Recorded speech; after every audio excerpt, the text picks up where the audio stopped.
നമസ്കാരം, സ്ട്രൈക്ക് ടോക്കറാണ്.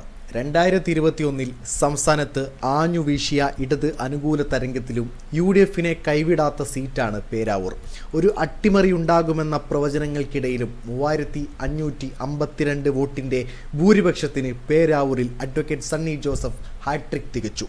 15 വർഷം മുമ്പ് ശൈലജയിൽ നിന്ന് മണ്ഡലം തിരിച്ചുപിടിച്ച് ജൈത്രയാത്ര തുടരുന്ന സണ്ണി ജോസഫിന് ഇത്തവണ കുറച്ച് വിയർക്കേണ്ടി വരും. 2006 കോൺഗ്രസിനെ അട്ടിമറിച്ച് പേരാവൂർ പിടിച്ചടക്കിയ ശൈലജയെ വീണ്ടും രംഗത്തിറക്കാനുള്ള നീക്കത്തിലാണ് CPM. ഇതോടെ പേരാവൂർ ഈ തെരഞ്ഞെടുപ്പിലെ ഏറ്റവും ശ്രദ്ധാകേന്ദ്രമായി മാറുന്ന മണ്ഡലമാകും.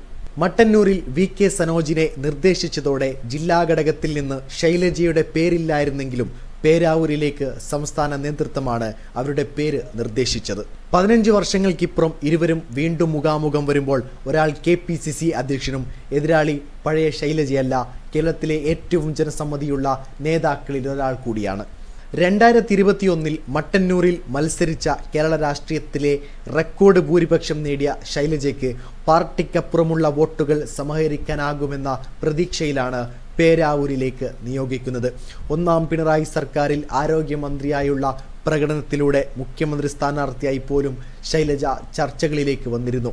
എന്നാൽ കഴിഞ്ഞ ലോക്സഭാ തിരഞ്ഞെടുപ്പിൽ സമാനമായ ഒരു നീക്കം CPM ശൈലജയിലൂടെ നടത്തിയെങ്കിലും തിരിച്ചടിയായിരുന്നു ഫലം. വടകര ലോക്സഭാ സീറ്റ് തിരിച്ചു പിടിക്കുക എന്ന ദൗത്യത്തിനിറങ്ങിയ ശൈലജയ്ക്ക് പക്ഷേ ഷാഫി പറമ്പിലിനു മുന്നിൽ അടിതെറ്റി. എന്നാൽ വടകരയിലെ സ്ഥിതിയായിരിക്കില്ല പേരാവൂരിലെന്നാണ് ഇടതുപക്ഷത്തിൻ്റെ വിശ്വാസം.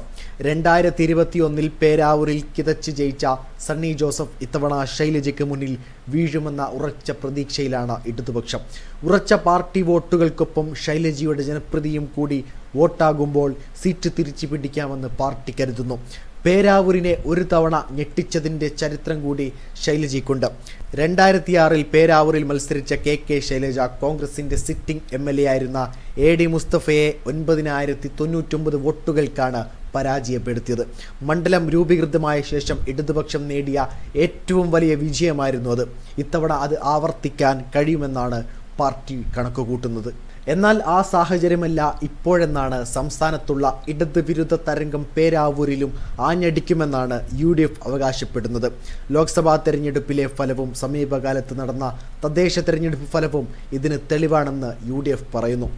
ഏതായിരുന്നാലും ശൈലജയുടെ വരവോടെ സംസ്ഥാനത്തെ ഏറ്റവും ശ്രദ്ധേയമായ പോരാട്ടം നടക്കുന്ന മണ്ഡലങ്ങളിലൊന്നായി പേരാവൂർ മാറുകയാണ്. ഇരിട്ടി നഗരസഭയും ആറാളം, അയ്യൻകുന്ന്, കാണിച്ചാർ, കോളകം, കൊട്ടിയൂർ, മഴക്കുന്ന്, പായം, പേരാവൂർ പഞ്ചായത്തുകളും ഉൾപ്പെടുന്നതാണ് പേരാവൂർ മണ്ഡലം.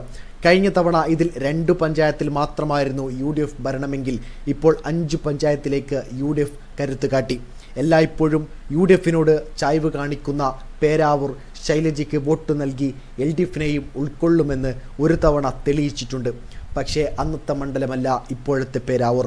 2009 മണ്ഡലത്തിൻ്റെ ഭാഗങ്ങളിൽ മാറ്റം വന്നു. ശൈലജ തന്നെ വീണ്ടും എത്തുമ്പോൾ പേരാവൂർ കയ്യും നീട്ടി സ്വീകരിക്കുമോ എന്നാണ് ഏവരും ഉറ്റുനോക്കുന്നത്. 2006 AD മുസ്തഫയെ തോൽപ്പിച്ച് UDFൽ നിന്ന് മണ്ഡലം പിടിച്ചെടുത്ത ശൈലജ 2011 വീണ്ടും മത്സരിച്ചെങ്കിലും സണ്ണി ജോസഫിനോട് 3440 വോട്ടിനാണ് തോറ്റത്. പിന്നീടങ്ങോട്ട് സണ്ണി ജോസഫ് പേരാവൂരിൽ ഇരിപ്പുറപ്പിച്ചു. നിയമസഭയിലേക്ക് 5 തവണ മത്സരിച്ച ശൈലജ സണ്ണി ജോസഫിനോട് മാത്രമാണ് തോറ്റത്. 4 ജയങ്ങളോടെ 20 വർഷം MLA ആയിരുന്നു. 1996 2016 കൂത്തുപറമ്പിലും 2006 പേരാവൂരിലും 2021 മുതൽ മട്ടന്നൂരിലും MLA ആയി. 60,963 വോട്ടിൻ്റെ റെക്കോർഡ് ഭൂരിപക്ഷത്തിലാണ് ശൈലജ കഴിഞ്ഞ തവണ മട്ടന്നൂർ മണ്ഡലത്തിൽ ജയിച്ചത്. KPCC അധ്യക്ഷൻ തോൽക്കുന്നത് കോൺഗ്രസിന് ചിന്തിക്കാൻ പോലുമാകില്ല. ശൈലജയ്ക്കാകട്ടെ ലോക്സഭയ്ക്ക് പിന്നാലെ ഒരു തോൽവി കൂടി സംഭവിച്ചാൽ അത് തെരഞ്ഞെടുപ്പ് രാഷ്ട്രീയത്തിൻ്റെ അന്ത്യവുമാകാം. വീഡിയോ ഇഷ്ടമായ ലൈക്ക് ചെയ്യുക, നിങ്ങളുടെ അഭിപ്രായം രേഖപ്പെടുത്തുക. കൂടുതൽ വീഡിയോസുകൾക്കായി ഈ ചാനലിലൂടെ തന്നെ സബ്സ്ക്രൈബ് ചെയ്യുക. This is strike talker signing off.